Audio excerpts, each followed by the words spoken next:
그럼 전문가와 함께 저희가 자세한 얘기 나눠보겠습니다. 오늘부터 지방선거 관련 여론조사 공표가 금지되는 블랙아웃 기간입니다. 네, 내일부터 사전투표가 이틀 동안 진행되고요. 또 본투표까지 일주일이 채 남지 않은 가운데 후보들의 총력 유세가 이어지고 있습니다. 자, 윤희웅 오피니언스 대표, 또 YTN 국회반장 조은지 기자와 이번 선거 판세 자세히 살펴보겠습니다. 어서 오십시오. 안녕하세요. 예. 자, 저희가 앞서 토론의 모습도 보여드렸습니다만은 지금 이제 날짜가 다가올수록 점점 이 선거 판세가 뜨거워지고 있습니다. 벌써 이제 선거가 엿새 앞으로 다가왔는데 네. 지금 정치권 분위기는 어떤가요? 사실 국회는 굉장히 썰렁합니다. 그래요? 네. 다들 유세 현장에 가 있기 때문에 기자들도 예. 현장에 잘 없고요. 전화를 해도 출근길에 다 선거운동 인사하러 가가지고 콜백이 매우 늦습니다. 네. 네, 그런 상황이고 내일 선거 엿새 남았지만 사전 투표 당장 내일이기 때문에 이제 축구 경기로 치면 이제 호루라기를 물고 있다, 킥오프 휘슬 불기 직전이다 이렇게 생각하면 될 것 같아요. 오늘까지 후보 사퇴를 하게 되면 내일 현장에서 프린트되는 투표 용지에 사퇴가 적힙니다. 그렇기 때문에 오늘 단일화의 마지노선이라고 할 수 있고요. 그래서 굉장히 숨가쁜 하루가 예상이 됩니다. 민주당 오늘 선거에 대해서 규정을 다시 한번 했습니다. 이재명 대통령을 지키는 선거다. 또 내란 세력과 내란 극복 국민의 대결이다라고 얘기를 했고요. 반면 국민의힘은 이재명 대통령의 재판 취소를 막는 선거다. 이재명 민주당의 오만함과 독주를 심판하고 견제해야 된다라고 다시 규정을 했습니다. 오늘부터 여론조사 공표도 금지가 되고 이 블랙아웃 기간에 이제 민심이 어떻게 요동칠지 저도 굉장히 궁금합니다. 네, 자 지금 말씀해주신 것처럼 블랙아웃 기간이 시작이 됐습니다. 그러니까 오늘부터 진행되는 여론조사가 이제 공개될 수 없는 거잖아요. 네, 그렇습니다. 그러면 역대 선거들을 봤을 때 이 기간, 블랙아웃 기간에 민심이 좀 크게 바뀌는 일이 있었습니까? 어땠습니까? 사실 이 기간 안에 민심이 크게 구도 자체가 바뀌는 것은 쉬운 것은 아닙니다. 왜냐하면 후보들이 열심히 선거운동을 하잖아요. 예. 그럼 유권자들이 그 후보와 어떤 관계를 이제 밀접하게 맺게 됩니다. 그러면 어떤 후보를 지지하는 마음이 이제 강해지고 할 텐데 그것이 단기간에 다른 사람으로 지지를 옮겨가는 경우들은 사실은 흔치는 않은데요. 그런 어려운 점이 있지만 이제 2011년 보궐선거가 있었는데 당시에 강원도지사 선거였는데 그때 강릉에서 이른바 불법 콜센터 사건이라고 있었어요. 그래서 여론조사 공표는 되지 않는데 그것이 이제 대대적으로 언론에 보도가 되면서 굉장히 앞서가 있던 한 20% 가까이 앞서가 있던 후보가 이 사이에 이제 1, 2위가 바뀐 경우들이 있긴 있었거든요. 그래서 이 사이에 어떤 후보에게 어떤 특별한 일이 발생해서 그것이 유권자들에게 충분하게 알려지게 되면 바뀌는 경우들이 이제 있을 수는 있습니다만은 되게 선거일이 다가오게 되면 유권자들이 지지할 후보들의 마음들을 강하게 또 형성해 가는 측면들이 있기 때문에 어떤 큰 변화는 사실 쉽지는 않은 측면도 있겠습니다. 예. 그러니까 결정적인 실수를 하지 않는 이상은 네. 판세를 뒤집기는 쉽지 않다라는 그런 말씀이신데요.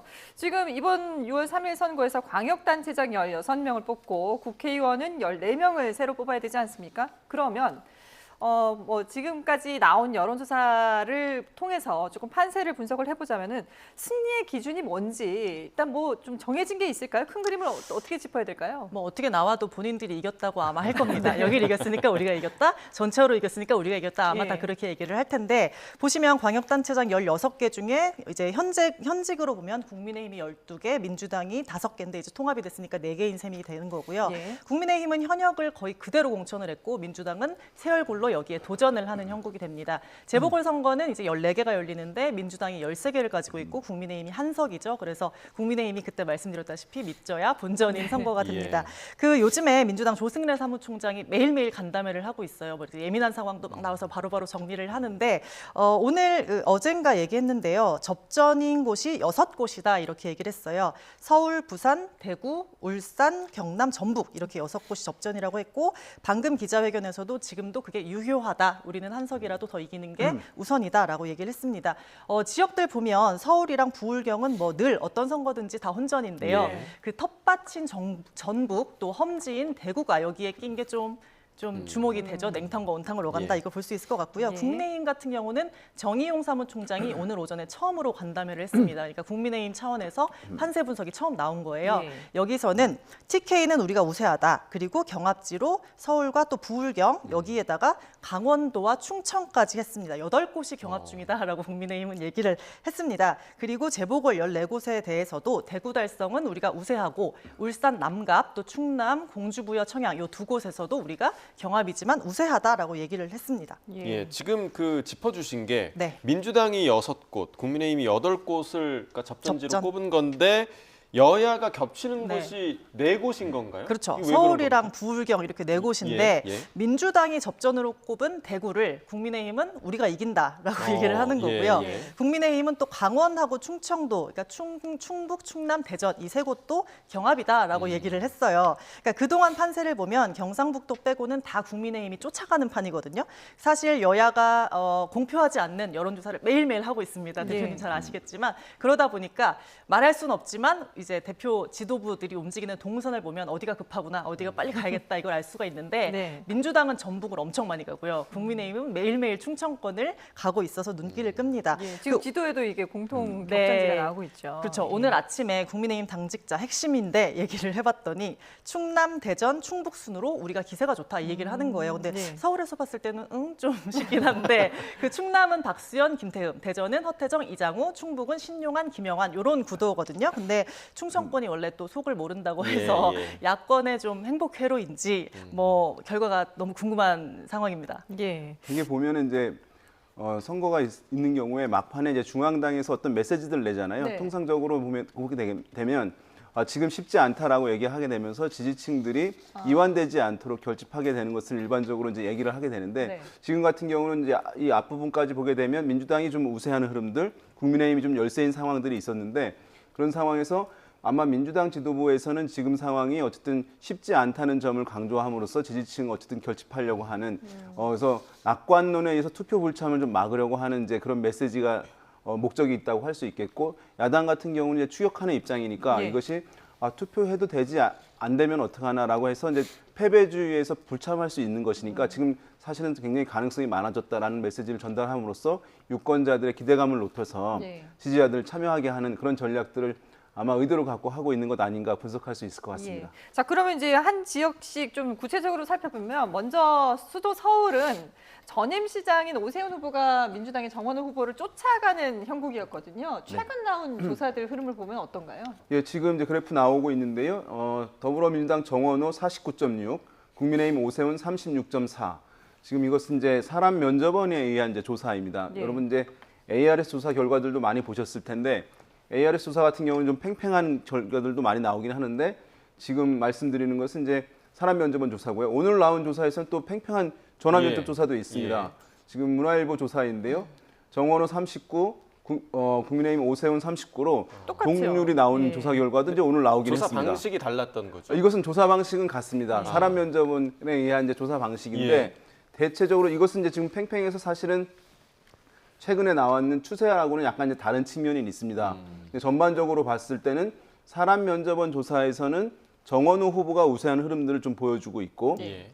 그렇지만 ARS 자동응답 방식의 조사에서는 정원호 후보와 오세훈 후보가 상당히 팽팽한 흐름들을 보여주고 있거든요. 차이가 왜 그런 걸까요? 예, 그래서 ARS 조사 같은 경우에는 사실은 이제 어떤 진행 그 조사원과 커뮤니케이션을 할 수 있는 것이 아니라 녹음된 음성을 예. 들으면서 일방적으로 버튼을 누르게 돼 있습니다. 그러다 보니까 사실은 정치에 관심이 그렇게 높지 않은 중도층들 같은 경우는 충분하게 표집이 되지 않는 특성이 있습니다. 그러니까 양쪽 진영의 고정 지지층 위주로 응답하는 특성을 보여요. 그러니까 자동응답 방식 같은 경우에는 양쪽 진영의 정치적인 성향이 강하신 분들이기 때문에 그러면 투표율이 낮다고 한다면 ARS 조사 결과와 유사질 가능성은 있습니다.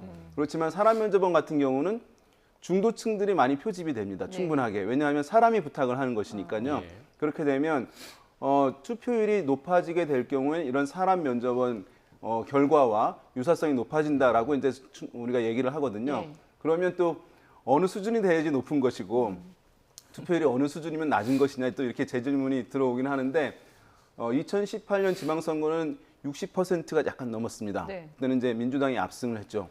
그다음 이제 2022년 지방선거에서는 50% 선이었습니다. 그때는 이제 보수 정당이 또 국민의힘이 압승을 했었거든요.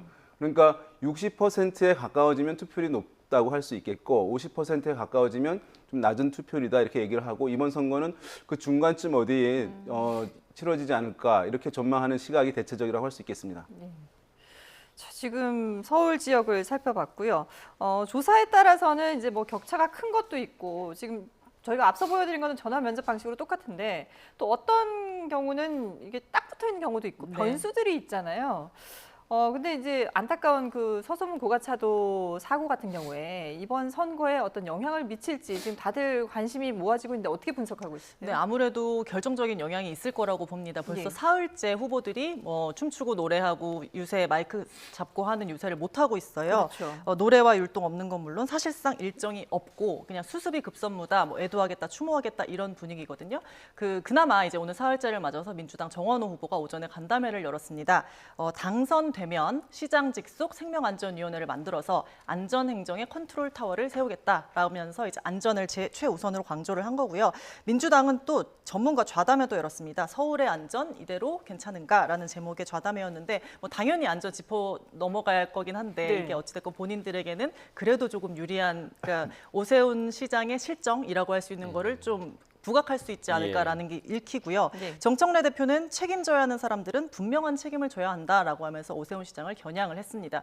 국민의힘 오세훈 시장은 사흘 연속 서소문 현장을 방문했습니다. 직무가 정지되어 있긴 하지만 현직 시장으로서 어찌됐건 책임감 또 수습 이런 모습을 보여주는 거고요. 또 스크린도어 노동자 사망 그 19살 그 노동자가 혼자 구의역에서 고치다가 사망을 했던 그 참사가 벌써 10주기가 돼가지고요. 그 구의역도 방문을 했습니다. 지금 기자 간담회 중인데 역시 안전을 화두로 얘기를 하고 있다고 합니다. 안전과 생명 당연히 너무나 중요한 얘기고 짚어야 되는데 자칫 이게 정쟁으로 되지 않을까 유불리를 따지면서 괜히 자칫 돌발 변수로 작용하지 않을까 아슬아슬 줄타는 기류가 보이고요. 네. 오늘 밤 11시에 서울시장 후보 사자 토론회가 있습니다. 예. 개혁신당 김정철 정의당 권영국 후보까지 4시 만나게 되는 거고 유일한 법정 토론회가 됩니다. 사전투표 7시간 전에서야 이제 서울시장을 처음 보게 되는 건데 후보들을 네. 그 민주당 정원호 후보 같은 경우는 많이 앞서 있는 결과가 나왔지만 사실 누군지 저도 어떤 공약이 있는지 많이 알지를 못해요. 또 말하는 걸 직접 보면 또 새로울 수도 있는데 그런 거를 좀 알 기회가 없었던 게 조금 아쉽긴 하지만 어찌됐건 오늘 밤 11시에 토론회가 있으니까 많은 유권자들이 보셨으면 좋겠습니다. 예. 네, 토론회를 통해서 또 확인하실 부분이 많을 것 같고요. 그리고 전북지사가 이번에 이제 예. 의외로 격전지가 됐습니다. 사실 민주당의 경선 이후에는 크게 관심 받던 지역이 아니었거든요. 지금 좀 상황 좀 어떨까요? 예, 지금 어쨌든 호남 같은 경우에는 이제 대부분 민주당 후보들이 경선이 되게 되면 예.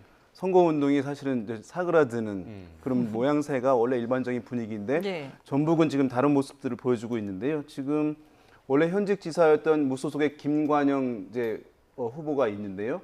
그리고 민주당으로는 이원택 전 의원이 이제 후보로 나왔습니다.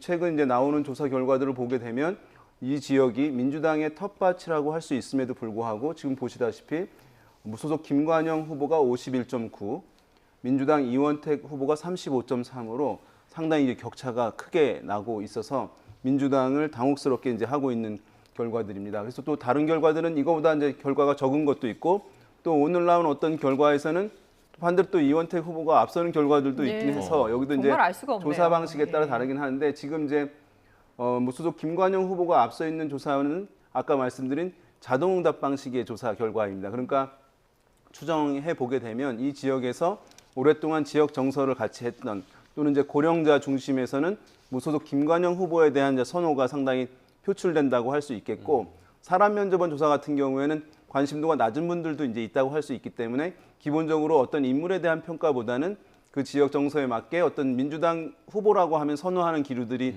있을 수 있거든요. 네. 그런 조사에서는 또 이원택 후보가 앞서 있는 조사 결과들도 나오고 있는 상황인데요. 어쨌든 지금 두 후보가 상당히 이제 치열한 접전을 보이고 있는 그런 상황이어서 민주당 입장에서는 끝까지 여기 안심할 수 없는 그런 지역이라고 할 수 있겠고 그래서 지도부와 어쨌든 당의 인사들이 이 지역으로 총 집결해서 선거운동을 막판에 지원한다고 하는 그런 계획들을 보여주고 있는 것 같습니다. 예. 사실 이제 무소속 후보가 호남에서 돌풍을 일으킨다는 것 자체도 네. 큰 관심인데 청와대까지 거론이 되고 있잖아요. 김관영 후보가 명청 대결이라고 굉장히 노련하고 영리하게 프레임을 잘 잡은 것 같습니다. 청와대와 사전 교감했다는 취지 언급을 했어요. 내가 무소속 출마하는 거 대통령에게 뭐 보고 안 했겠냐, 허락 안 받았겠냐, 뭐 이런 취지의 얘기를 했는데 네. 교감이라는 건 아시겠지만 주고 받아야 되잖아요. 네. 근데 혼자 뭐 일방 보고 혹은 뭐 문자 등을 보낸 게 아닌가 그렇게 보이는데 왜냐하면 청와대가 우리는 뭐 보고받은 적 없다, 허락한 적 없다라고 예. 얘기를 했잖아요. 예. 정청래 대표가 오늘 아침에 그 김어준 씨 유튜브에 나와가지고 고통스럽지만 제명을 결단할 수밖에 없었다. 뭐가 됐든 간에 현금을 주는 그 CCTV가 있는데 그럼 어떻게 하냐, 후보로 내겠냐라고 예. 얘기를 했고요. 또 일각에서는 만약에 당선된 다음에 어차피 민주당 사람인데 복당하면 되는 거 아니냐라는 얘기도 나오잖아요. 어차피 다 우리 편 아니냐라는 네. 얘기를 하는데 공천 불복은 영구 복당 불가다라고 못을 박았습니다. 배수진을 쳤고요. 한민수 대변인이 그 정청래 대표 비서실장을 맡고 있는데 김관영 후보 타격에 선봉에 섰습니다. 오늘만 논평을 벌써 2개 냈습니다. 대통령을 정치적으로 이용한 김관영 변명 멈추고 후보직에서 즉각 사퇴하라라는 게 나왔고 아까 김관영 후보가 진 여론조사가 하나 또 있었거든요. 네. 현금 살포로 제명된 김관영 후보를 향한 전북도민의 심판 이제 시작입니다라고 해서 이제 이 여론조사를 굉장히 부각시키는 논평도 나왔습니다. 말씀드렸다시피 한병도 원내대표 전북에 거의 상주하다시피 하고요. 정청래 지도부가 사활을 걸었다 이렇게 보면 될 수 있을 것 같습니다. 보면 이게 민주당이 진 게 아니라 정청래가 진 거다라는 얘기도 벌써 물밑에서는 나올 정도로 조금 내부 분위기가 조금 엇갈리는 걸 또 참고하시면 좋을 것 같습니다. 예. 자, 지금 전북도 당내 제명 이슈가 네. 있었는데 지금 조금 전에 저희가 토론회를 봤던 부산 북구 갑도 네. 제명 이슈가 있었던 후보가 있죠. 지금 한동훈 후보의 상승세가 지금 눈에 띄는 상황이라고요. 그 애초에는 이제 3자 구도이고 그럼 진보 진영에서는 민주당의 하정우 후보만 있는 것이니까 하정우 후보가 뭐 안정적인 우세를 보이지 않을까라고 하는 전망이 대체적이었고 처음에는 이제 그러한 흐름들 있었는데요. 예. 복수 진영에서는 이제 2명의 후보가 있는 것이잖아요. 국민의힘 박민식 후보, 무소속의 한동훈 후보가 이제 있는 상황인데 애초에 이제 어떤 선거전 초반에 시작될 때는 박민식, 한동훈 2명의 후보의 지지율이 별 차이가 없었습니다. 네. 근데 지금 같은 경우에는 최근의 조사들을 보게 되면 한동훈 후보가 두 사람의 경쟁에서 이제 치고 나가게 되면서 상당히 우위를 보이고 있고 또 최근 조사에서는 이 3자 구도에서도 1위를 하게 되는 수치들을 예. 이제 많이 보여주고 있어서 초반 구도와 이제 많이 확연히 달라지게 되고 그래서 보수층에서 박민식 후보의 지지율 같은 경우 지금 나오고 있는데요. 네. 하정우 33.8, 박민식 17.9, 한동훈 40.2. 그러니까 박민식 후보가 국민의힘이라고 하는 정당을 기반으로 하고 있음에도 20% 선이 이제 무너지게 되고 예. 그렇게 되면 한동훈 후보의 지지율이 올라갈 수 있는 것이거든요. 사실은 이제 선거에서 지지율이라고 하는 것은 혼자만 열심히 한다고 지지율이 올라가는 것은 없습니다. 왜냐하면 모든 주자들의 지지율의 합이 100%로 정해져 있기 때문에 그렇거든요. 그래서 누군가의 지지율이 정체되거나 폭락해야지만 한 어떤 후보의 지지율이 올라갈 수 있는 예. 것이거든요. 지금 박민식 후보가 한 20% 중반대 나오다가 10%로 나오게 되고 그것을 이제 한동훈 후보가 흡수하는 모양새를 보여주고 있는 상황입니다. 그래서 지금 민주당의 하정우 후보 같은 경우는 이 지역에서 전재수 지금 부산시장 나오고 있는 선거에 나오고 있는 이제 그 전재수 후보의 어떤 선호도에는 훨씬 못 미치는 측면이 있어서 네. 지금 어떻게 보면 더 상승할 수 있는 여지도 있지만 그렇지 못하는 과제도 함께 보여주고 있는 그런 상황이라고 할 수 있겠습니다. 예. 물론 이제 6월 3일 최종 결과를 봐야 되겠습니다만은 지금까지 이제 여론조사 추이를 본다면 한동훈 후보가 이제 앞서 나가고 있는 그런 상황인데 한동훈 후보가 원내 입성을 한다면 네. 보수 야권에도 이에 대한 파장이 또 만만치 않을 것 같아요. 네, 정치권의 파장이 전 있을 것 같습니다. 예. 얼마 전에도 말씀드렸지만 0.5선이잖아요. 근데 그렇죠. 단순한 300명분의 1은 절대 아닐 것 같습니다. 왜냐하면 한동훈 후보가 내건 캐치프레이즈가 이재명, 장동혁 다 내가 때리겠다라는 얘기를 들고 나왔잖아요. 대여투쟁의 선봉에서는 동시에 보수 야권의 차기 구심점이 될 수 있다 이런 존재감을 또 발휘하고 있고요. 네. 동시에 그 하정우 후보를 꺾는 그 자체도 좀 의미가 있을 것 같은데 어찌됐건 청와대 참모를 하다가 나온 후보고 동시에 삼고초려 민주당이 우리가 나와달라 이 후보밖에 없다고 해서 나왔는데도 네. 만약에 진다면 그게 타격이 또 불가피할 수밖에 없죠. 개혁신당 이준석 대표가 뭐 3자 동탄 모델 뭐 이걸로 정치계에 좀 파란을 일으켰는데 그거 못지않은 반란을 볼 수 있을지도 지켜볼 일입니다. 네. 자, 앞서 이제 여론조사 그 그래프에서 박민식 후보의 지지세가 좀 떨어진 모습을 여러분들 보셨는데 그래서였을까요? 이 선거의 여왕으로 불리는 박근혜 전 대통령 어제 부산을 찾아서 박민식 후보 지지 발언을 하기도 했습니다. 함께 들어보겠습니다.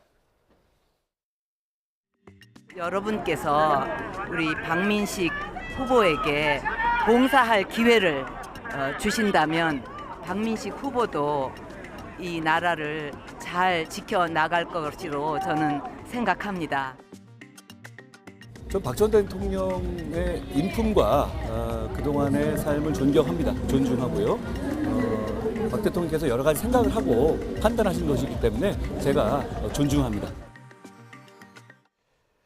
자, 박근혜 전 대통령의 이번 선거에서의 행보, 광폭 네. 행보라고 불릴 수 있을 만큼 지금 정말 여기저기 많이 네. 다니고 있고 오늘은 또 강원도에 갔다고 하더라고요. 그렇죠. 어떻게 좀 바라보고 계세요? 선대위원장이 없어서 예. 장동혁 대표가 거의 여의도에만 있기 때문에 아마 그런 거 아닌가 싶은데 대구 제일 처음에 간다고 했을 때 당연히 그럴 수 있지. 대구는 네. 뭐 인기가 많으니까 했는데 뭐 왜냐하면 민주당 김부겸 예. 후보도 뭐 박근혜 전 대통령에게 인사하고 싶다 뭐 이런 얘기까지 했었잖아요. 대구에서야 뭐 향수, 존재감, 동정론 그런 건 오케이인데 충남, 대전 간다 그래서 응 이러다가 어제 부울경 가고 오늘 강원도까지 예. 가잖아요. 예. 이게 과연 어떻게 작용할지 좀 아직은 모르겠고요. 민주당 정청래 대표는 윤어게인도 모자라서 박어게인이냐 탄핵당한 대통령 부끄러운 줄 알아야지 저러니까 내란 정당 소리 듣지 이렇게 매우 따끔하게 비판을 했고요. 보신 것처럼 어제 박민식 후보 지지를 호소했는데 아무래도 국정농단 수사에서 이제 본인에게 옥고를 치르게 했던 게 한동훈 후보이기 때문에 좀 구원도 있지 않나 싶고 배신의 정치를 심판해달라 뭐 이런 거랑 다 이제 묘하게 궤가 맞지 않나 싶어요. 하지만 이게 작용 반작용이 있고 또 보수의 결집이 있을 수 있지만 그 반감도 또 못지 않을 것 같습니다. 그 오늘 강원도 원주 갔는데 거기에 전한길 유튜버가 등장을 또 했더라고요. 네. 그래서 박근혜를 외치던 뭐 지지자인지 뭐 현장에 계시던 분들이 그분이 떠나가자 바로 전한길을 외치면서 그런 것들은 사실 어제까지는 부산에서도 좀 통하나 뭐 이런 느낌이었다면 오늘부터는 조금 이게 좀 이상하게 요동칠 수 있다 그러게요. 이런 생각도 들고요. 동시에 어차피 이제 지방선거 말씀해주신 대로 굉장히 투표율도 낮고 관심이 좀 없거든요. 그래서 투표할 사람만 나온다. 강경파, 우리 지지자, 진영이 정확히 결집을 해서 나온다라는 걸 감안을 하면 그런 이유에서 민주당도 뭐 5.18 그 건이나 스타벅스 사태를 때리는 것처럼 국민의힘도 박근혜, MB 뭐 이런 분들을 소환을 해서 좀 지지층 결집을 확실히 하겠다라는 거를 좀 확실히 나가는 게 아닌가 이렇게 볼 수도 있을 것 같습니다. 예. 공교롭게 어제 이제 이재명 대통령도 부산에 있어서 전현직 대통령이 같은 날 이제 부산에 있었는데 과연 이제 이 여파가 어떻게 나타날지 궁금해지거든요. 근데 보통 보면 우리가 지방선거는 예. 대통령 지지율하고 같이 가는 경우들이 많지 않습니까? 지금 대통령 지지율을 본다면은 국정 지지율이 상당히 높은 편이잖아요. 사실 뭐 지방선거만 그런 것은 아니고 또 총선도 마찬가지로 예. 모든 선거는 사실 대선을 빼고 현재의 정부 여당에 대한 평가가 이제 선거인 네네. 것이니까요. 그것이 이제 여권에 대해서 평가하는 가장 상징적인 지표가 대통령 국정 지지율이고 그것이 이제 높게 되면 어쨌든 여권의 성적표가 좋을 수밖에 없습니다. 네. 특히 이제 지방선거 같은 경우는 이것이 이제 어떤 뭐 일종의 이제 계약을 맺는 거라고 투자를 하는 거라고 할 수 있을 텐데 뭐냐면 지역에 어떤 현안들이 있잖아요. 그러면 이제 유권자들 같은 경우는 그것을 해결해 주기를 바라는 마음들이 있는 네. 것이거든요. 그래서 이제 여권 후보가 상당히 사실은 프리미엄을 얻는 경우들이 있습니다. 그래서 선거에서 제일 우리가 프레임이라고 하는데 제일 잘 먹히는 것이 뭐냐, 뭐 국정 안정론도 얘기하고 좀 야당에서는 정권 견제론도 얘기하지만 힘 있는 여당 후보에 의한 지역 발전론이 사실은 지방선거에서는 제일 잘 먹히는 이제 선거 프레임이라고 할 수 있거든요. 그래서 과거에도 보게 되면 대통령의 인기가 그다지 높지 않은 정권 중후반때 실시되는 지방선거 같은 경우에도 여당이 뭐 승리를 했다고 단정할 수는 없지만 선방하는 경우들이 이제 많이 이제 있는 측면이 있습니다. 네. 지금 이제 이재명 대통령의 국정 지지율이 이제 높은 수준인데 2018년 지방선거에 문재인 대통령보다는 높지는 않은 수준이에요. 그리고 지금 같은 경우에는 사실은 당시에 바른미래당이라고 보수의 정당의 선택지가 하나 더 있었어요. 예. 2018년에는. 그러니까 이제 보수표가 나눠지잖아요.